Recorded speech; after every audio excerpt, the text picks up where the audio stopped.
For joining us, Kathy. Good morning.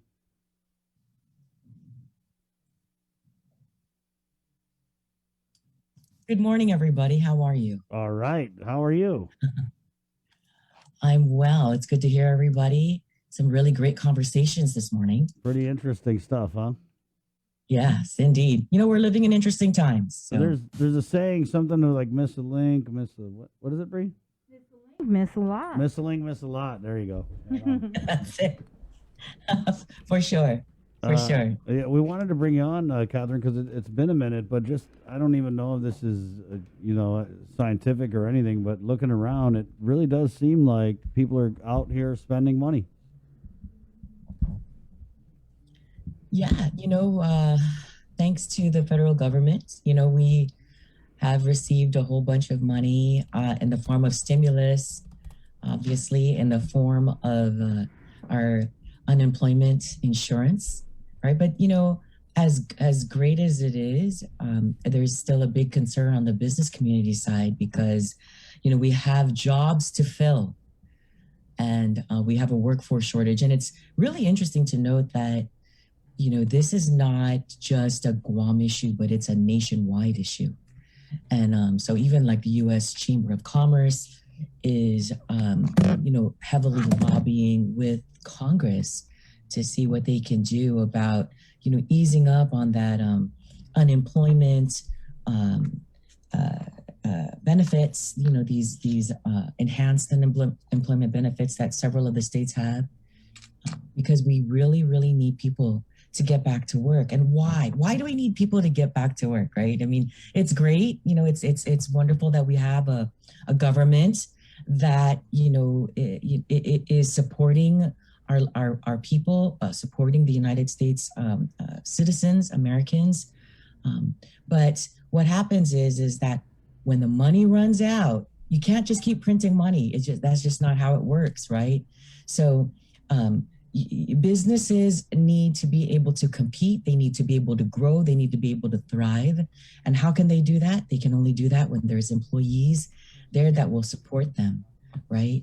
And so that's something that is very near to what we've been doing as a business community in partnership with all of the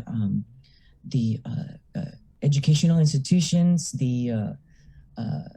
try to upskill and reskill our folks and working with our partner organizations. So it's been an interesting ride for sure. Catherine, I wanted to ask, what did you make of the not really announcement, but the governor plans to institute the job search requirement for those people who are on the pandemic unemployment assistance, but we're hearing that she's not going to institute it until July. Yeah, that's my understanding as well. Dave De La Soul is going to be our general membership speaker in June, so we're excited to hear from him. And I know that we're really thankful that he's listening to us and understanding the predicament and the plight, right?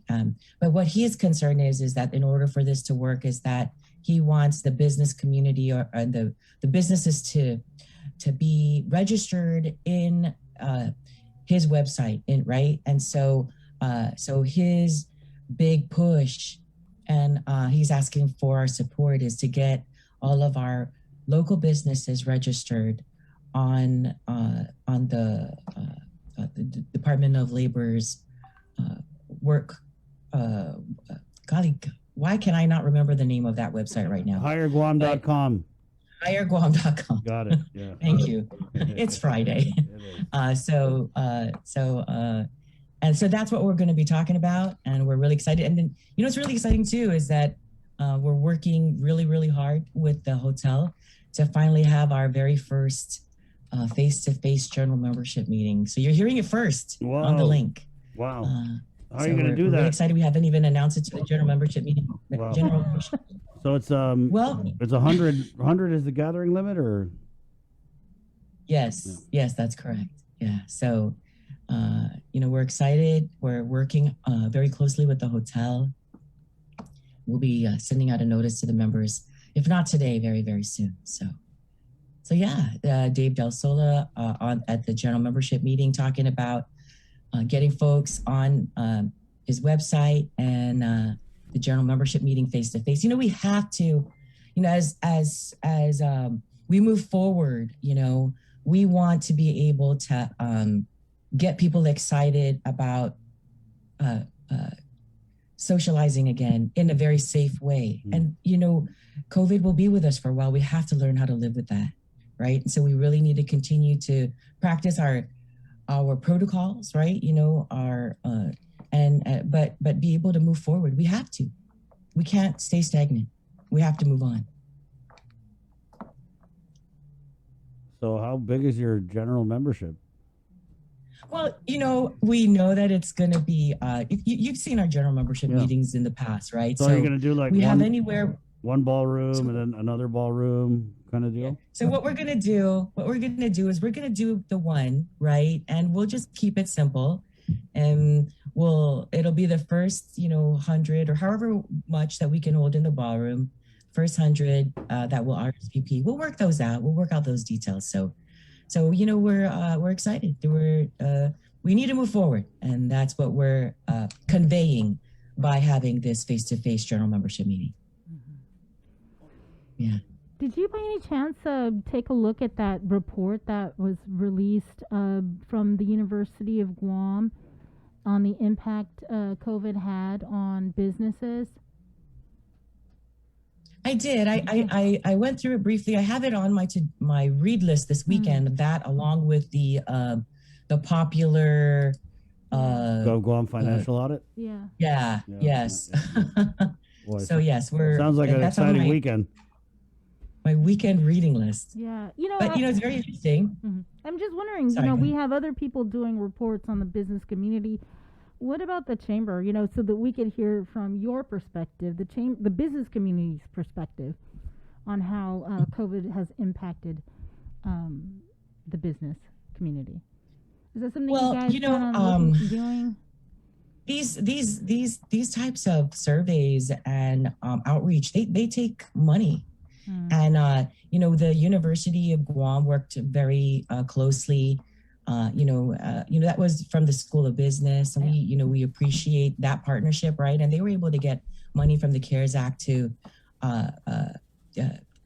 push that outreach forward. So it's a valuable piece of information, and we'll certainly utilize that for planning purposes moving forward. The Chamber is also looking at our strategic plan, right?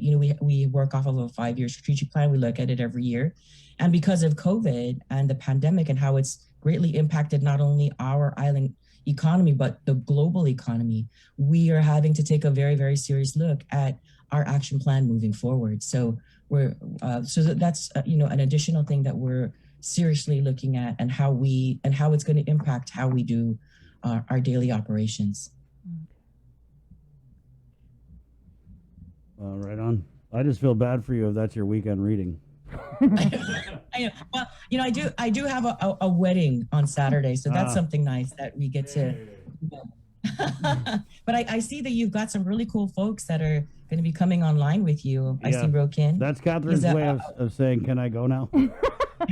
Yeah, but Rokin he's a family member, and I'm so nice. Proud of him. So just a shout out to Familia, and I just sending my love to him. Yeah, we're getting him on as he's like the organizer for Gumagela, and then I've also bought some earrings from him recently. I follow him on the Insta, and he's just a great cultural artist that we're so excited to highlight. Is. Yeah. And we really again, the Chamber is really very supportive of our local entrepreneurs. We want to we were so alarmed that a lot of our money was going off island to all of these companies, and we're like, people, please support our local folks, right? And what has been a very positive thing about the pandemic is that we've seen a great number of entrepreneurs come out of this, and this has just been fantastic. And we really want to continue to support all of these great ideas and wonderful talent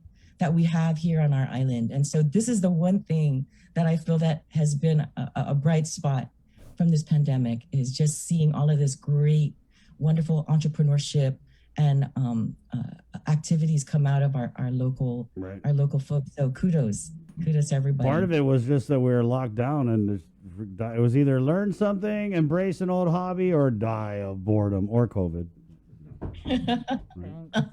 For sure. But I'm glad that we did the positive thing, right?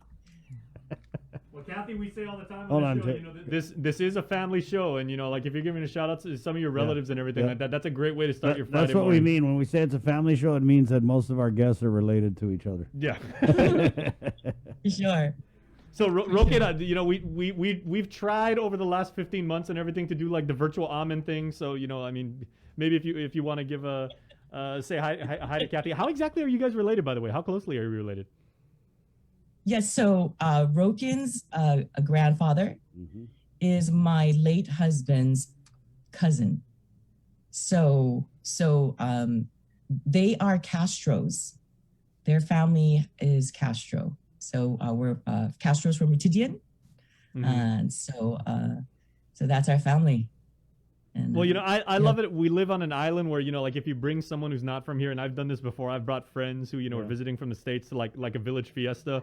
And like I'll be sitting there, you know, eating with my fiesta plate, eating fried chicken. And all of a sudden, like this little 3-year-old kid, you know, comes like waddling in Pampers like across the thing. And somebody will say, "Who's that? Who's that?" I was like, "Oh, that's my uncle." Yeah. Well, I had an uncle like Guam's that. the only place in Yeah. the world where you can say that. Yeah, I had an uncle, my Uncle Dwayne, who went to school together, and he was actually in a grade below me, but he was my grandmother's sister's pucksai. So whenever I would go around, he would always say, "Come and Nom and your uncle," and it was just so embarrassing being in elementary, having Nom and someone younger. Catherine, we got to run because we got to pay our bills and give companies money with advertising. And thank you. I'm Thank you sure for she coming has on. no problem with that whatsoever.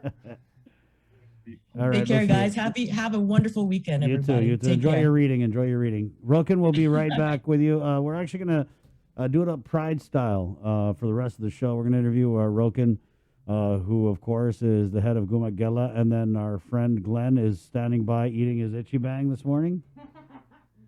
Can we get him on real quick? Yeah, he is. Yeah. Okay, so Just real quick before we go.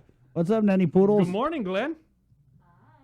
Buenas and off day. Happy Friday. Right on. Happy Pride. How's your, Happy Pride. how's your itchy bang? Yeah. I went out last night, Oh, watched the drag show to kick off the festivities, and I saw Roken there. so that's That your. was fun. So that's Now my, your now my hangover stomach cure. hurts. trying to party with the youngins. Oh boy, it's not the same. Wait, so Glenn, when you're trying to get over let's just call it like a Friday hangover, and you're eating Ichiban this early in the morning, are you putting Tabasco, or are you doing black pepper, or you know? No. Just the Straight plain up. old Ichiban with a cracked egg inside. Ooh. Ooh, That does the trick. Yeah, while it's still hot. Yep. You know what I like to Yeah. do too, Glenn, is I get the seaweed, the little seaweed rectangles, and just put a bunch of that in there too. Ah, That's nice. Right on. Okay, guys, we're gonna take a quick break, and we're coming back with the one and only Jason. Sabrina, you're Salas. so pretty, man. Hey. Easy, Tiger. In the words of Chris Barnett, stop it some more. Stop it some more. It's 9:25. We're back with more of The Link next. Good morning. At Jack in the Box, I think Uno Go, delivering meals from your favorite restaurants and more, including delivering sodas and adult beverages from the Bottle Shack. Visit uno-go.com